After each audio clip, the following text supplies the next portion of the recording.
Good morning, Grinders. Welcome to the DFS pregame show here on RotoGrinders. I'm Jordan Cooper, a.k.a. BlenderEd, Blender HD, if you want to follow me on Twitter. And it's Tuesday, May 2nd. And did you roster the wrong Luis Garcia last night? Maybe if you roster the wrong Luis Garcia, maybe you had a decent day. But if you roster the right one, you got like negative 0.6 or something. But he came out after 8 pitches. Seems like that's been happening. Jacob DeGrom, and then it's like, oh, okay, I'm injured. I'm gone. Right? A lot of injuries in baseball earlier in the season. So maybe you got killed by that. But I don't think many of the pitchers did all that well yesterday anyway.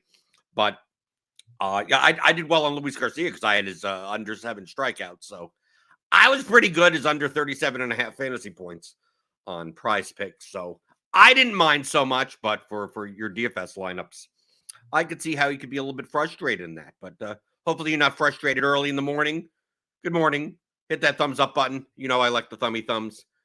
Hit the subscribe button, the like button, all the buttons. Hit all the buttons. Good morning. Daniel Hutchings, Bacon 23, Doug Montgomery, D-Fick, Bart B, Wataz Suki Singh, Joe Mack. Good morning. What are we talking about today? I know D-Fick in there sent in a question about efficient ownership. How do we determine efficient ownership? Well, it's nearly impossible. Okay, because remember, we're playing lineups, not players. So it's not necessarily the ownership of players that matter, but the ownerships of your lineups or combinations of players in your lineup. You could still play inefficiently over-owned players, as well as inefficiently under-owned players, as long as on the lineup level that your ownership is lower in total as a sum, as a whole. That's a better way to put it. Not necessarily a sum, but as a whole, lower than the projection that you're getting for it. Okay, that's really the ultimate goal of GPPs, is to have a lineup that has a high enough win probability that is sharing the least amount of points with your opponents. Right? That's essentially what you're doing. So what would in order to determine the efficiency or inefficiency of a player's ownership, there would be multiple factors. Like what I pulled up right here is the current bat projections for today for like outfielders. Right? So what is a byproduct of what we have to think in terms of before we think of efficient ownership is like, why are certain players going to be more owned than others? Why would they be? Why is Jordan Alvarez right now projected to be higher owned than Shohei Ohtani? Like why? Like what is the ultimate reason for that? Why is Christian Yelich projected to be way more owned than Kyle Schwarber? Like why? Like what? Like I'm just showing you outfielders now. Well, first off, we take a look at salary. The salary will matter. Like let's say we had a 2K outfielder that projected for 70 points. Right? Maybe not 7. A 2K outfielder that projects for 8 points.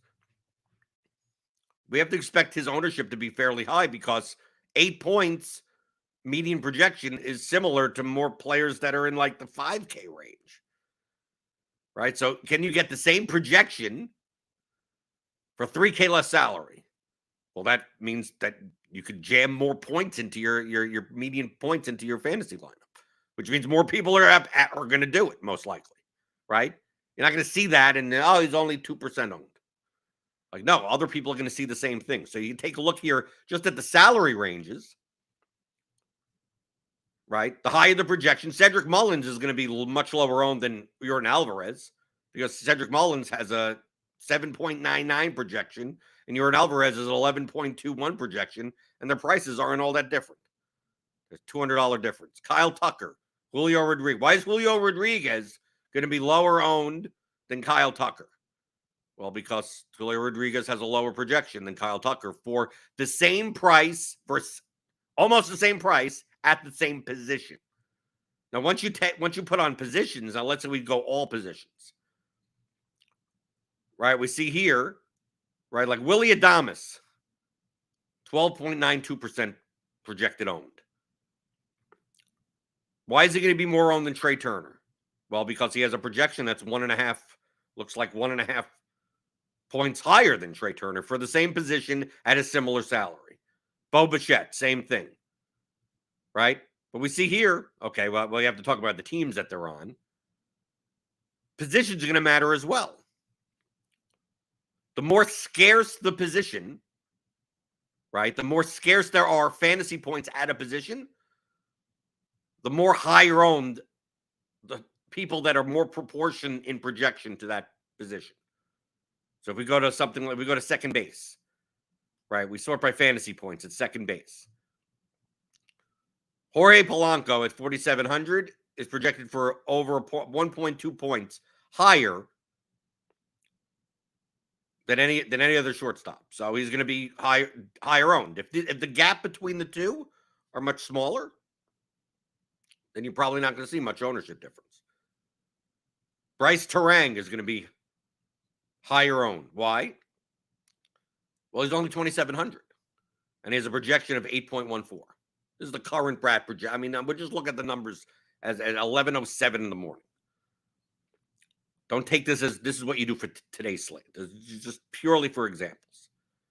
Luis Garcia, the other Luis Garcia projects for 7.67. He's going to be a little bit more owned, right? Because he's 2,500. At second base, where most of these second basemen have like an 8-point project, like all these guys in like the 5K, 4K range, all have 8-point projections. Well, these guys that are like 3K cheaper, 2K cheaper, have just a slightly lower 7-point projection. We go to a position, we go to catcher. William Contreras projects for almost a full point higher than Will Smith for 4,600. Wilson Contreras, Will Smith over here. But a lot of catchers are just like, it's not a very good position. So basically, unless you're playing like one of the top projected catchers, most of these other catchers are about the same to each other from a point per dollar perspective. Which means you're going to get ownership on the higher projected catchers, and then outside of that, it's going to be spread out. We take a look at, let's say, shortstop, right? Why? I mean, this seems like a stupid thing to go through. It seems obvious, but you have to understand why ownership happens. Ownership doesn't happen because just like people like someone's name. Right? So, Willy Adames is going to be high owned because for what? Because someone said so. Like, that doesn't happen. His projection is just so much higher at shortstop. It's almost 2 full points higher than any other shortstop. He's 5,900. And it doesn't look like we have like a cheap guy that will suck in any more ownership. So for point per dollar wise, and he's also in Colorado. Obviously, people like playing Coors, and that's why the projection's higher.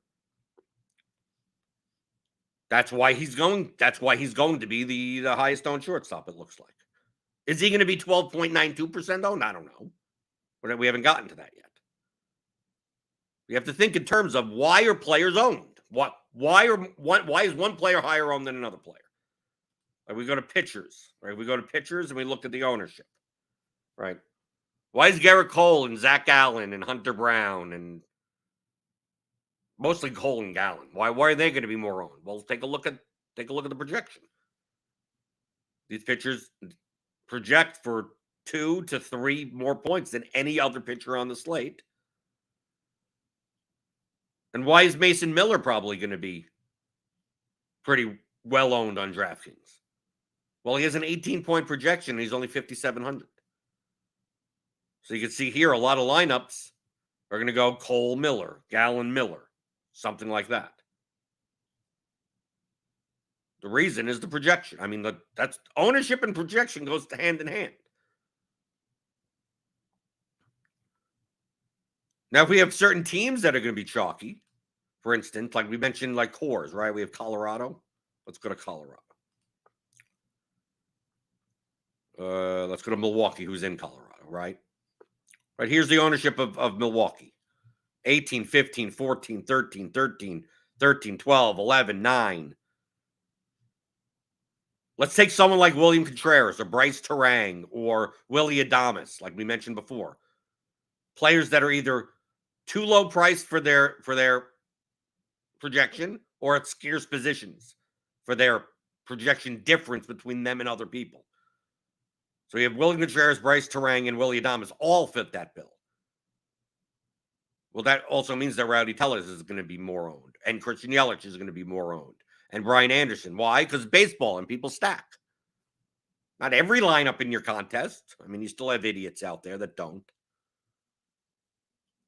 But the more and more there are players of higher projection at scarcer positions for lower salaries, the more likely that team is going to be stacked. So why are the Brewers going to be higher owned today? That's the reason. It's not for the 6.1 implied run total. Let's say everyone on the Brewers was $7 million. Like, no one would play them because you couldn't afford it. But for their price at their position, and that there's multiple people from that team, which means it makes it easier to build high projected lineups with 5-man stack of the Brewers, as opposed to some other team, regardless of their team total. This is why people are owned. Now the question comes in, are they over-owned or under-owned based on their projection? That's all determined on how you project ownership. Should Rowdy Tellez be 18% owned? Should Bryce Terang be 14% owned? Well, the only way to determine that, the more precise way to determine that is to, run a simulation, a contest-based simulation, run that 1,000,000 times with all the probable lineups that are going to be in your contest and see how often that player contributes to a positive ROI lineup. That's the more precise way of doing it. Now, do I have the ability of doing that? No. I have to work more bluntly, more directionally accurate. So the first thing you need to do is obviously you need to project ownership. What do we project the field is going to do? And then compare those lineups that contain those players to other lineups that contain different players. Do two lineups have a similar projection, but one has lower ownership? Well, then it's obviously an inefficiency. In a perfectly efficient market, from a blunt perspective, two lineups that project for the same should be owned the same. The thing is that we don't get that, right? Bryce Terang may not be 14% owned. He actually may end up being 22% owned, right? He may end up being 8% owned. Who knows? But is 14% is efficient ownership? Well, it depends on how many lineups that you could use to make him at a certain projection in your lineup versus other players. So it's not just him. There's an opportunity cost there. So what can we do to kind of bluntly look at that? Well, I'm going to make 300 lineups, right? I'm going to make 300 lineups, and I'm going to make sure I'm going to make a stack, right? Just a 5X. Doesn't matter. Doesn't matter. I'm just going to make 500 lineups with one unique player, whatever. Just the top 300 lineups that have a 5-man stack. And just take a look at what they look like. Just the top 300 lineups, the 5-man stack. How much of certain players do you get? How much of certain stacks do you get? In the top 300 projected lineups. These are going to be the most played lineups, if you want to put it that way. What do they look like? Do they have Cole and Gallen together? Do they have Cole and Miller together? Do they have Gallen and Miller together? Do they have... am I going to get 300 Brewers stacks? I'm going to get 100 Brewers stacks. Well, how many of each compared to others? That's what we're looking at. To get a blunt perspective of if we just played the highest projected lineups, what do they look like? Now, these also are most likely going to be the highest owned lineups.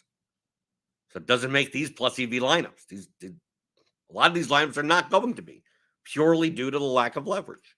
They're too high owned.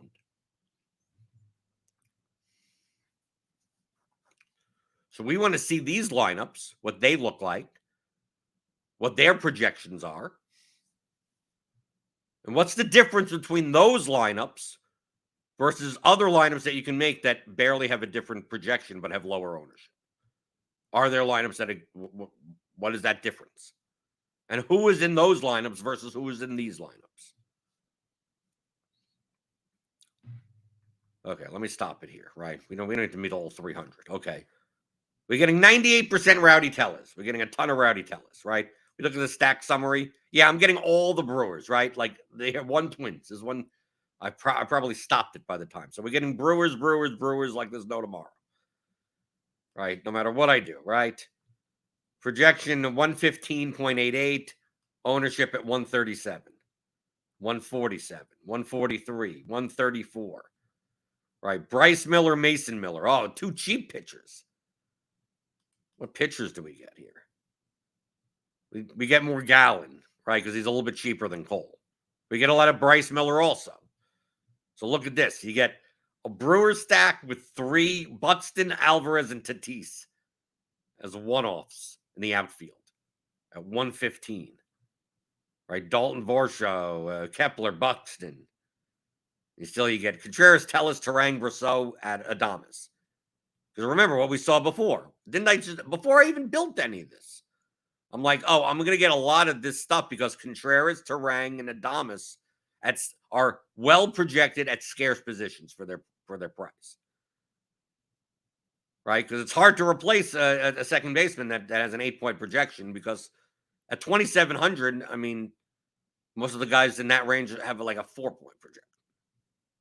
So we go down here, we see all these Brewer stacks, right? All of these Brewer stacks, all this Mason Miller.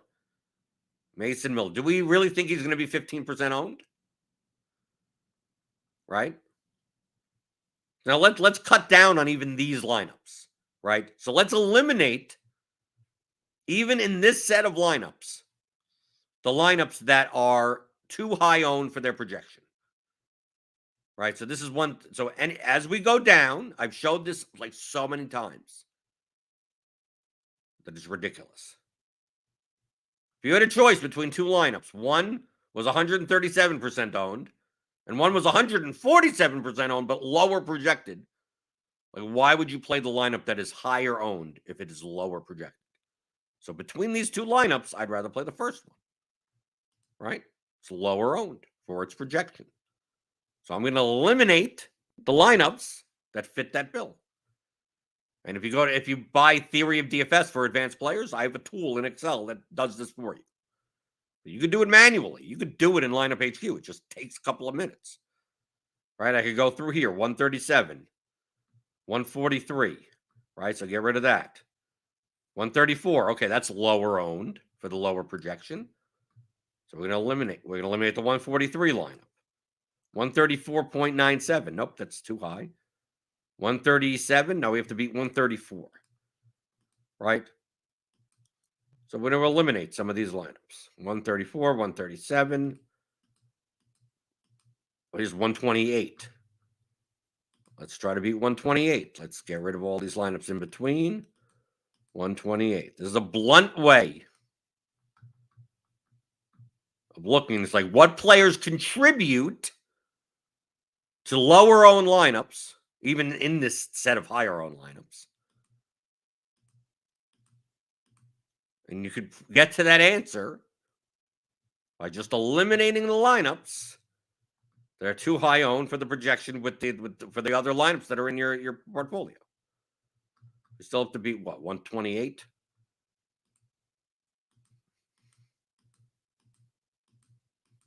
I'm showing this manually instead of throwing it into the portfolio trimmer that I have.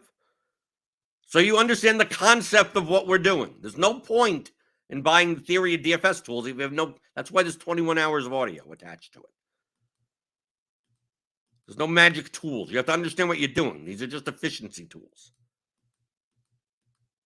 So what the portfolio trimmer's smart trim functionality is doing literally what I'm doing. Why would I play a lineup if I had a choice between a lineup that projects for 115 at 128% ownership versus a lineup that projects for 114 at higher ownership. The whole goal of GPPs, to get the highest projection for the lowest ownership. So given the choice, why am I playing a lineup that is half a point less projected, but 10, 13% higher owned? There's no point. I'd rather play the first one. So I'm getting rid of those lineups. 132, we have to beat 128. The byproduct of doing this is that at the end, who are in the lineups, who happen to be in the lineups that are left? Those are the players that would tend to be higher projected for what they're owned. That would be under owned. The people that are projected to be higher owned that aren't in there are ones that tend to be over owned. Right, so we're going to go through these. Right, and this is just the top 300. These are all Brewer stacks, right? In and of themselves, these lineups may be a little too high owned, right? 128. Let's get rid of this. If you have any questions, you can always post them in the YouTube chat. And obviously submit your questions. I mean, I covered the stuff that you asked me. This is literally a question that comes in via email. So email them in, questions@theoryofdfs.com. Or you go to theoryofdfs.com and buy the 2 courses, and you get everything. It's nice structured. You go through it at your leisure. Do we get anything under 128? We got to get rid of a lot of these lineups. All right, we got this 128 lineup. This obviously assumes all the numbers are correct. Right, there's not something that you do at 11 o'clock in the morning when you don't even have starting lineups or anything. Umpire assignments. The projections change. Obviously, like, let's say Bryce Terang was not in the Brewers lineup today for whatever reason. Well, obviously, that would change everything. $2,700 second baseman that projects for 8 points is not available anymore, which means now maybe there's more ownership on more expensive second baseman. You don't know. That's why you can't do this like 7 hours in advance. 128. Can we still find it? Can we find any lineup that's under 128% owned? 128% owned. Let's see. And like I said, the portfolio trimmer in theory of DFS does this for you. You just export these lineups and the projections into Excel, and you could just press the smart trim button, and it will just leave you the lineups left. But you can do it manually. I've done it. I used to do it manually. I used to literally do this. 128. Oh, did we miss that? Okay. 128.9. I think I was going too fast. There may have been a lineup in there. 128.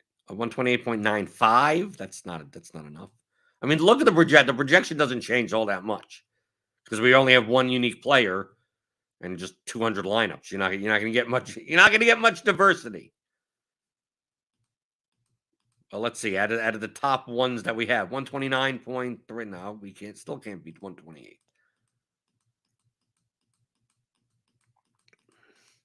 We may not even have enough lineups left. 124. Okay, we got a 124 lineup. Okay.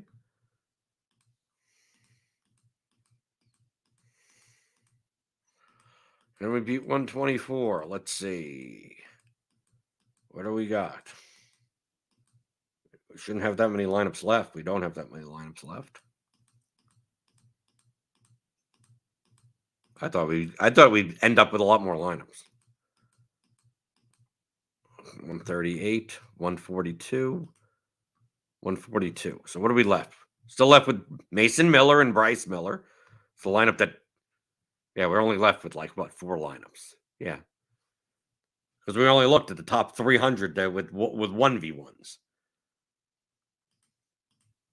Right. Adames, Contreras, Tellis, Miller, Tatis, Miller, Yelich, Buxton, Terang. Yeah. Yeah, we need a little bit more diversity in looking at this because we're getting a lot of we're getting a lot of these Miller lineups. Miller. So let's do this. Let's get a little bit more diversity. We know we have to go down in ownership. So like we know that we're probably not going to be playing lineups at 137. We're probably not even playing lineups at like even these. Like 120, 124. So let's look at the 120. Let's look at the 120 range. Right? Let's add some diversity. There's 2 unique players. Is that good enough? 3? 3 unique players. Total lineup ownership, like 120. Right? Let's only look at 100. Right? I want to be left with like 20 lineups or something like that. I mean, you could do this for 3,000. I mean, that's what you probably should be doing it. I'm saving time. The longest part of the time, a lot of the process is just having the lineup builder build lineups. Okay, so let's look at 100 lineups of any 5-man stack that have at most 120% total ownership. And I want at least, some diversity in the 100 lineups, just so we don't get the same ones over and over and over again. So let's build. Let's build from there.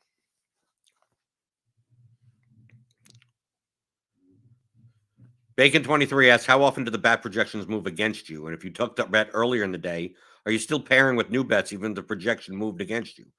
Well, no. If the projection is if the bet is no longer plus EV, I wouldn't continue putting money on it. That seems stupid.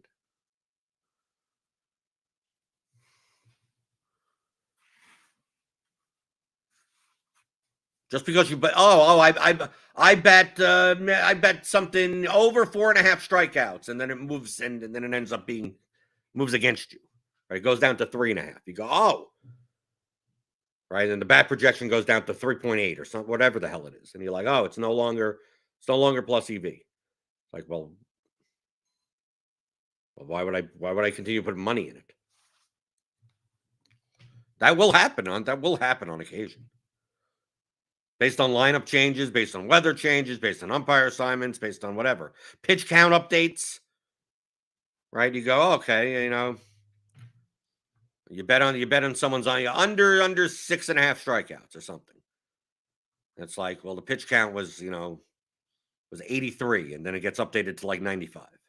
It's like, okay, and that was the reason. An extra 12 pitches probably leads to probably puts another 3/4 of the strikeout into the projection, and now all of a sudden your under's no good anymore. That will happen. You chalk that up. That's cost of doing business, right? Because so many more times you get on something early and it moves. You're in front of the move, right? You do under 6.5, and next thing you know, it moves to 5.5 later in the day. So now you get a nice full strikeout of value in the closing line, if you want to call it the closing line. That's worth way more. And then every once in a while, it'll move against you. Okay, it happens.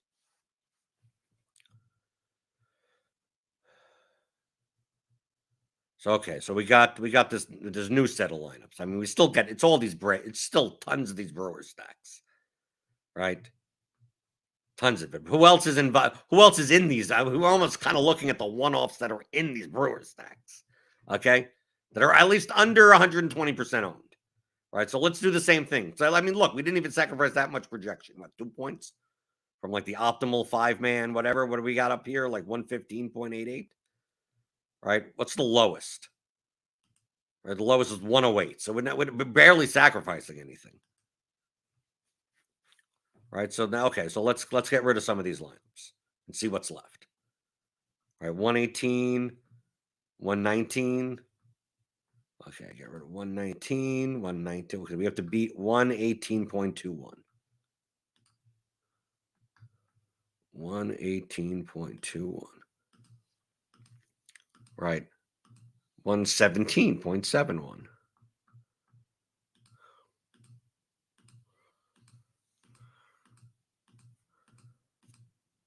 I missed it. I still think we need more line. I'm trying to do like the least amount just for time purposes on this show. Truthfully, we need way more. We probably need way more than 300. But let's see. Can I get a little bit? It's gonna end up being that I'm gonna be left with like 5 lineups. So let's if I run 300, it'll still take forever. Okay. And even more diverse. Let's try to make it even more diverse. Build rules. 3 without adding any randomness. I didn't want to do any of this. So 5 unique, 4 unique players. Is that good? Still at 120. Let's do 100. Let's do 100 at that, just so we get even more differences between lineups.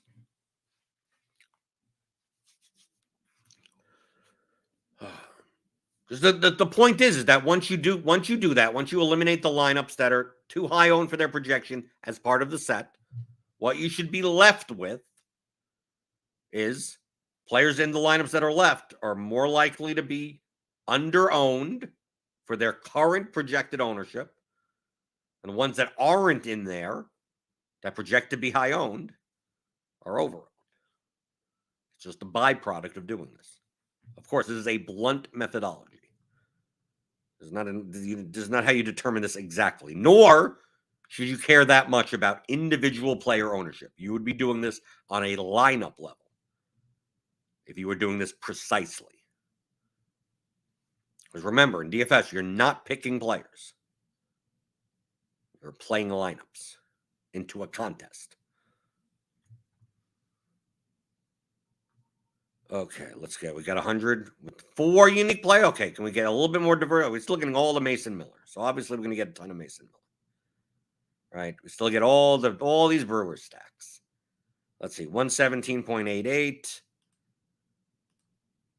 117.93, 117.53. Okay, 117. So we're going to get rid of anything. 116.3.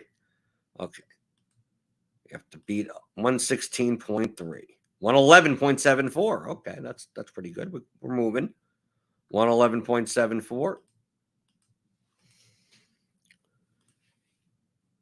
Let's keep on going. Getting a lot of these at like 119. 118, 119. We still have to beat 111. I'm still concerned that we're only going to be left with like 4 lineups.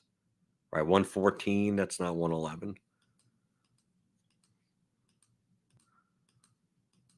95. Okay, we got a 95er. That looks pretty good. Astros. Oh, we get an Astro stack. So maybe the Astros are under-owned based on our current projections. All right, 95. Go down here. Can we beat 95? Can we beat 95? I'm not sure if we can.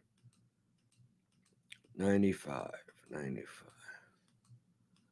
So I only made 100.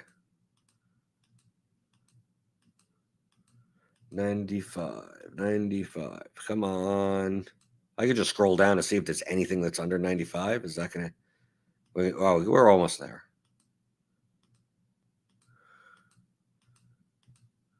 $107. 87. Okay, we got a Red Sox stack. Okay. And now we're dropping, and now we're actually dropping in projection because we're getting clumping. 87. Yeah, but the projection isn't all that bad. I mean, yeah, 180. Yeah. Now we're dropping in projection because we're getting clumping now. We're getting clumping. Right, because of 4 unique players. Yeah, it's gonna start to clump at the bottom. Right, 105. 78 ownership. This is a White Sox stack. Okay, so let's leave that. Okay. So based on what we have left, okay, we can see just that picture. That obviously Mason Miller is under it at 15% owned. Mason Miller is likely under-owned. Based on our current numbers, obviously. Other than that, we're getting some Gallen, Waka, Miller, Brown. So it seems like Cole, right? Because we have Cole is one of the more owned pitchers, right? Yeah, 31% owned. Yeah.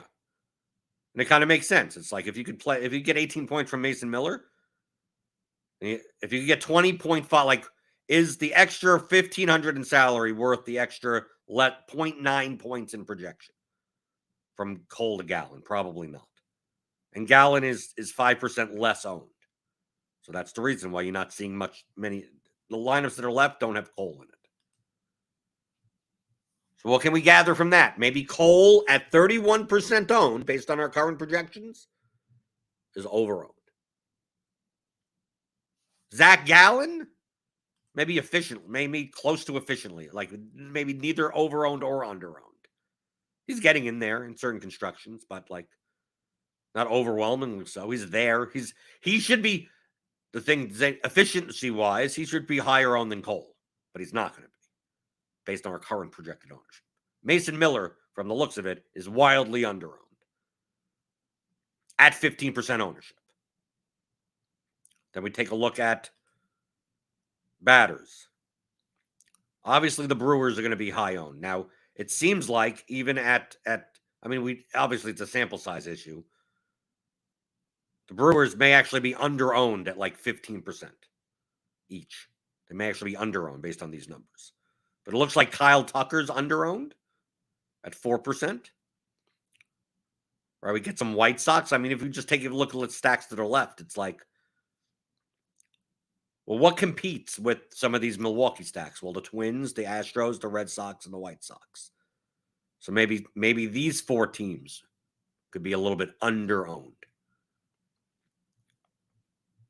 I don't know what the projected ownership of stacks are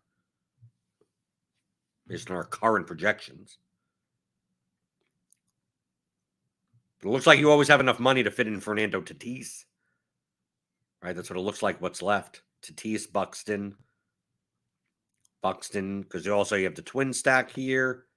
Jordan Alvarez. Where's Alvarez on these lineups? Does Alvarez come up? How often is Alvarez? We could sort by projected ownership. Right? Mason Miller, Terang, Yelich.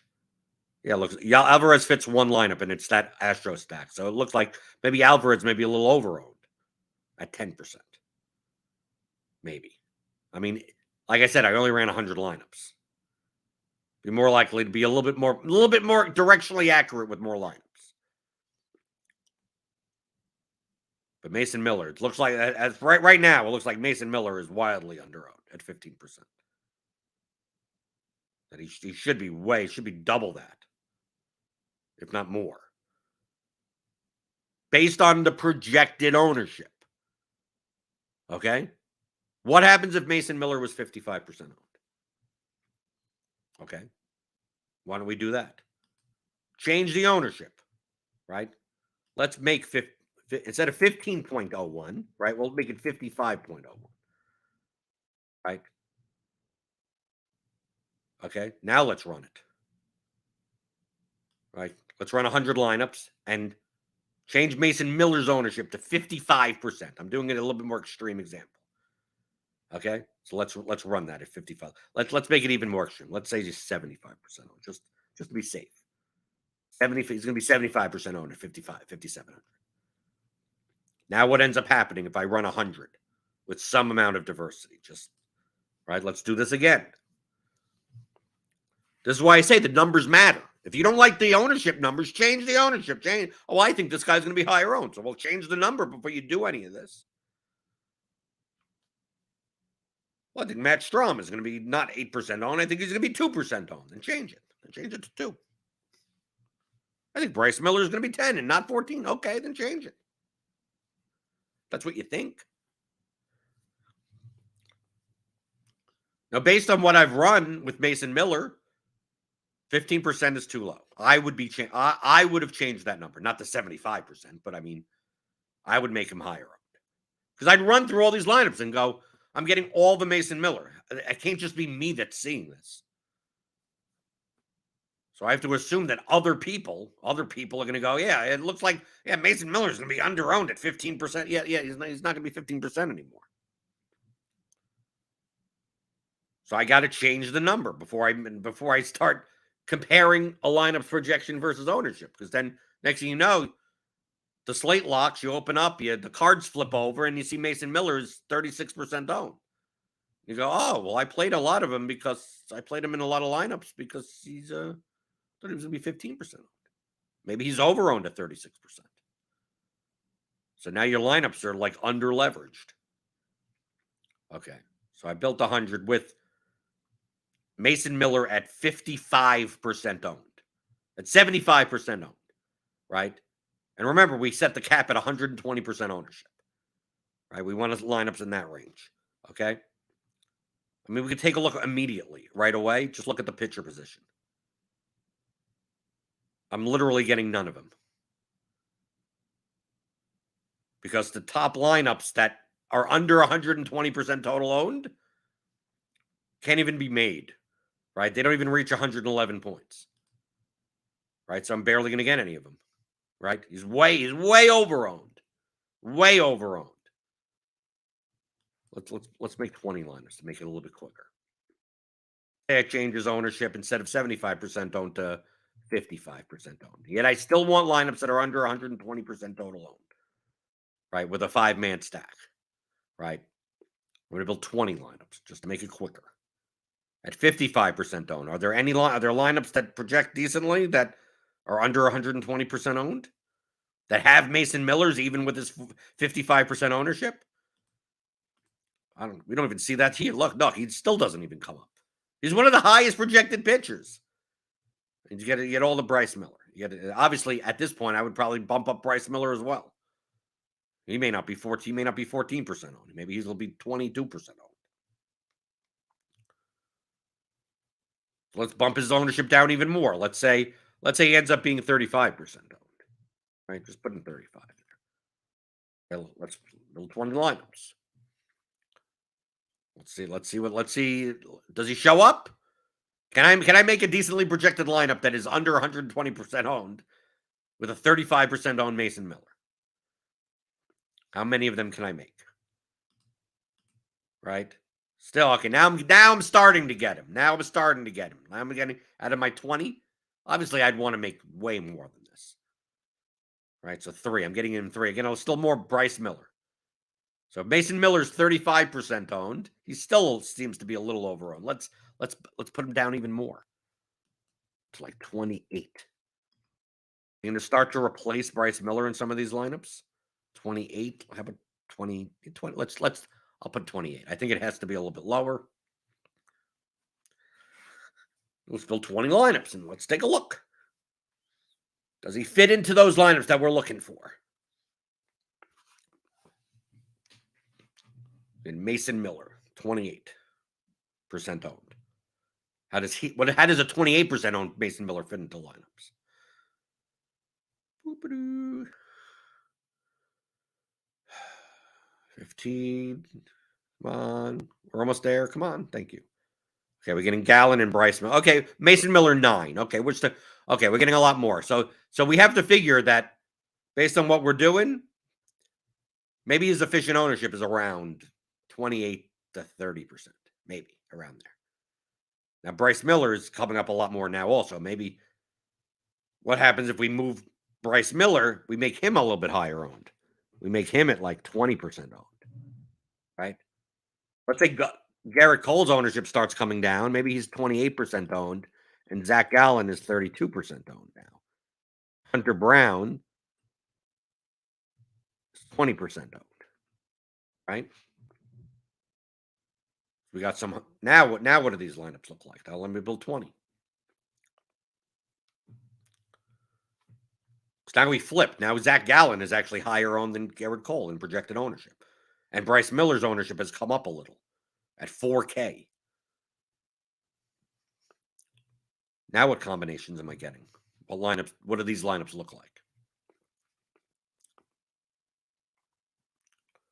Out of 20, which isn't that many.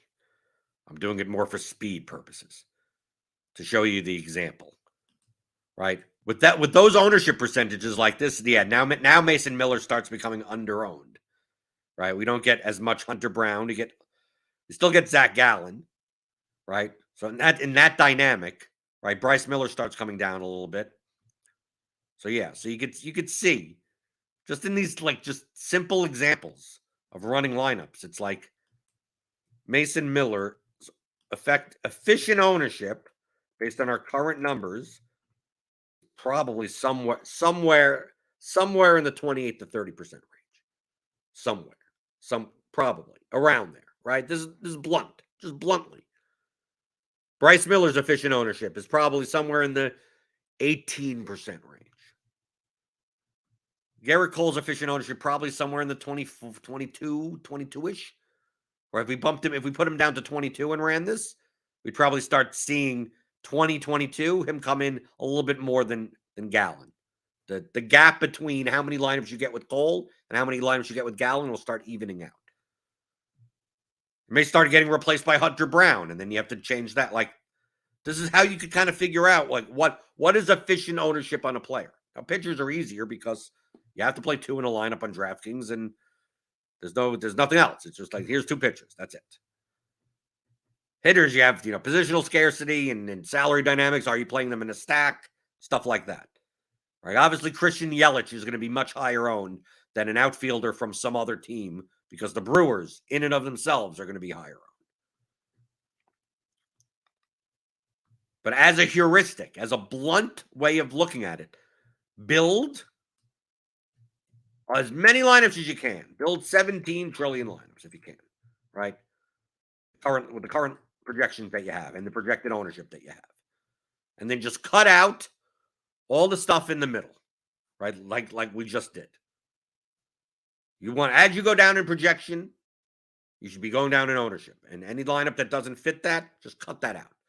So let's say you have 3,000 lineups and you cut all of the fat out and you're left with 122 lineups. If you're sitting there and it's like, well, I have 87% Mason Miller. It's like, yeah, because his projection is contributing to lineups with lower ownership, more so than other players. And then you look at the bottom, and you go, how come out of my 122 lineups, I have 3 Garrett Cole lineups? That's it. After trimming the fat, I only have 3 Garrett Cole lineups. You know what that probably means? That his ownership is too high for his projection. Doesn't mean you can't play those 3 Garrett Cole lineups. Doesn't mean you can't make a lineup with them. But now you get to see, in a blunt manner, who's overowned, who's underowned, who's likely to be underowned, who's likely to be overowned, based on the current projected ownership numbers. Like I said, like we went through with the Mason Miller example. If you think the projected ownership is different, then change it. Change it before you do that. If I did that and it did 3,000 lineups with Mason Miller at 35% owned, out of the 122 lineups, I'm not going to get 87% Mason Miller anymore. It may turn out that a 35% Mason Miller, I don't get as much of at all. It'd be like, oh, at 35%, maybe he's a little overowned. These are simple ways of doing it. And it's all based on the concept that we just said in the very beginning of the episode. Price versus projection versus position. Right? We just take a look just simply at fantasy points. Like 2 players at a similar price and a similar projection should be similarly owned. Why is Graham Ashcraft going to be only 1% owned? Because his projection is 10 points lower than Hunter Brown's at like almost the same price. Like that's it. That's the reason. Now, should it be this big of a gap? That's where it comes to. Is it what's the efficiency of this ownership?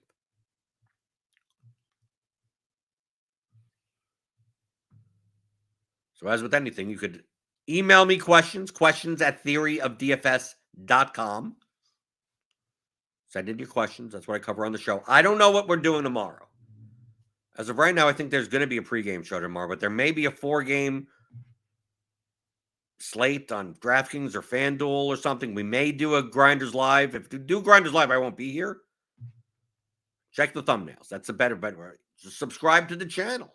Hit the notification bell. Hit the like button. Give me those tummy thumbs. You'll know. Thursday, there's a Grinders Live, right? Thursday. And then Friday, we do MMA. We got a pay-per-view card coming up. So hit that thumbs up button. And obviously, you could get everything that, I mean, if you want to learn in a structured way, just get Theory of Daily Fantasy Sports. You see the process of me just eliminating lineups with too high of an ownership for their projection. Like I have an Excel tool that does that. Like James developed it. That if you want to do it, these are just blunt. Remember, these are just blunt methodologies. Understand what you're doing before you do it. These aren't. There's no magic buttons in DFS. And I'm going to say that, and I guarantee you half the people that are listening they're going to nod their heads, and then tomorrow they're going to go, what are the magic settings? It astonishes me. It still, to this day, astonishes me. Yet, if you actually listen to the 21 hours of audio and watch all the shows or whatever, there's no reason why you can't be a top DFS player. And there are tons of people. 2-3 years ago, right? Oh, I bought your course. Oh, I watch your shows. And now they're making more than me in DFS. Right? You can. You just have to do it. You have to be willing to learn. Okay. So I'm done for today. Submit your questions at theoryofdfs.com. As always, we'll see what happens tomorrow. I have no idea. But I will be back Thursday for Grinders Live. We have an early slate. Friday, MMA. So as long as you submit questions on the days that we don't have, cover a slate or do anything like that. I mean, this is what I do.